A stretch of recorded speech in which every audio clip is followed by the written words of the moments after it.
And now it's Boomer Life. Lifestyle ideas designed to make your life more engaging, meaningful, and complete. Celebrating the baby boomer generation. This is Boomer Life. Welcome back on the program. Today we're talking about, well, your teeth, your smile, what you're all about, going beyond dentures, dental solutions for missing teeth with Dr. Ron Zokol, back with us after a brief hiatus. Nice to see you, and let's talk a little bit about another myth. I love these myth-busting moments when we do Boomer Life.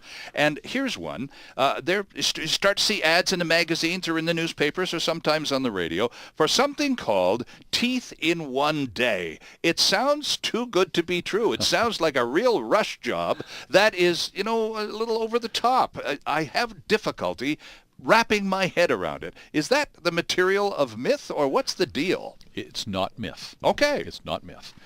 It is a bit of a wow factor thing, because you said it yourself, is that if it sounds too good to be true, it likely is. Mm-hmm. That's what my dad always said. Yeah, and there's a lot of value in that proverb.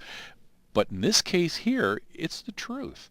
But it requires technology. It requires understanding of technology. So three-dimensional scanning to understand the bone volume and where to put implants properly, designing it on a computer, knowing exactly where your implants are, creating a template whereby you can put the implants in with minimal surgical experience or knowledge, if you will, and then developing a set of teeth that can go on it the very same day as you put the implants in. There's a technology where we can do that all at one time within about an hour, and there's a thing called teeth in an hour. Wow.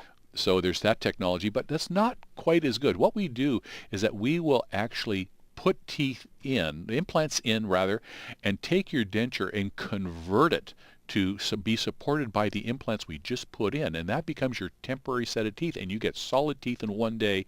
What we do is we do that conversion right after putting the implants in, and you pick up your teeth a few hours later, and we put those in, and you're raring to go with solid teeth. That is quite amazing. Now, all of this is predicated, I would assume, Dr. Ron, on a fair bit of prep work. All those 3D scans and such, all done in advance, so that when that one day comes around, all that work is done. Sure. And we can do it that way. And some of us with a little bit more experience can do it without that CT scan as well.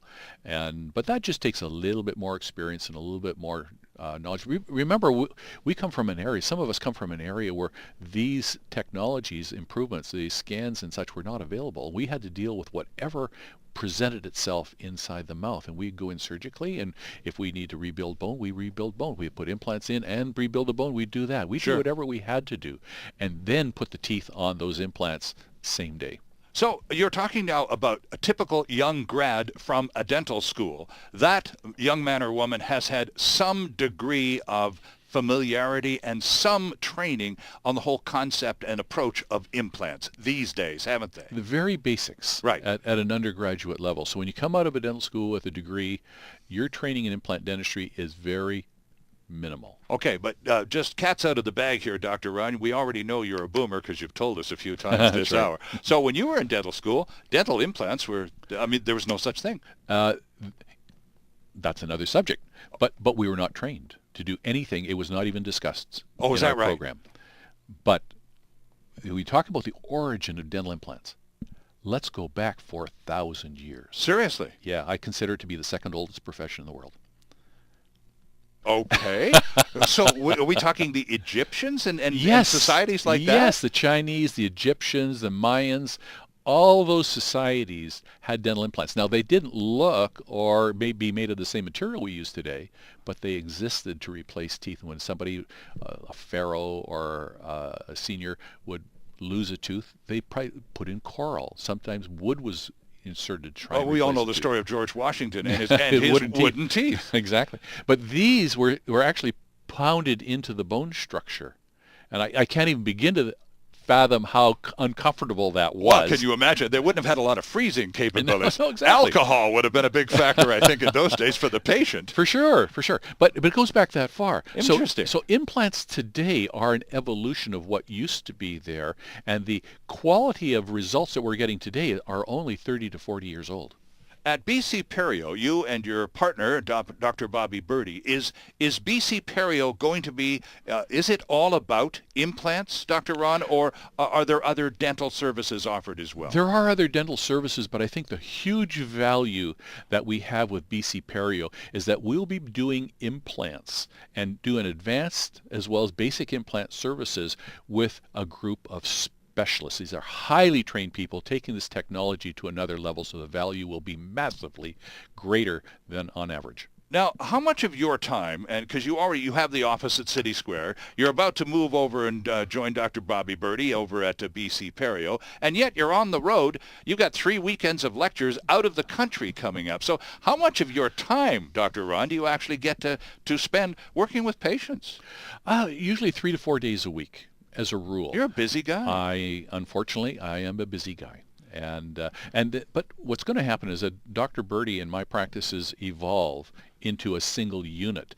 Then I'll be working at BC Perio continuously. All right. And is a lot of the training work that you're doing, you're saying that even today's 2014 dental school grad is going to have rudimentary familiarity with implant technology and procedures. Clearly, that's not going to be enough to provide the sort of services that patients are now becoming aware that they can expect. It's true. And Dr. Birdie and I both have the same philosophy. We're gearing up so we can help those doctors become better educated. Right. And that's what you do on your weekends, right? That's correct.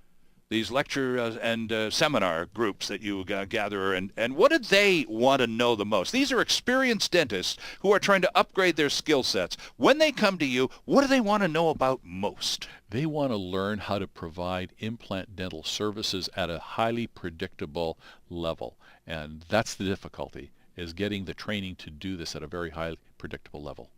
Okay, and just because of the variables, because of the fact that each person's mouth is so different? Sure, and the amount of information that's needed to do this well is outside the basic training of a dentist. Right. Now, next time I'm at my dentist going in for a checkup, and she says, oh, I got a cavity here, and I say, well, should we fill it, or is this implant a candidate? Is that a good question to ask? You can, and particularly if you're doing a root canal plus a crown and such, we do have to add that into the treatment potential and say, when is it appropriate to consider an implant rather than spending a lot of money into something that won't last long?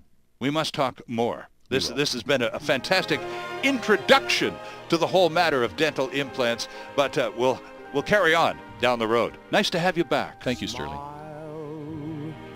Though your heart is aching, smile even though it's breaking.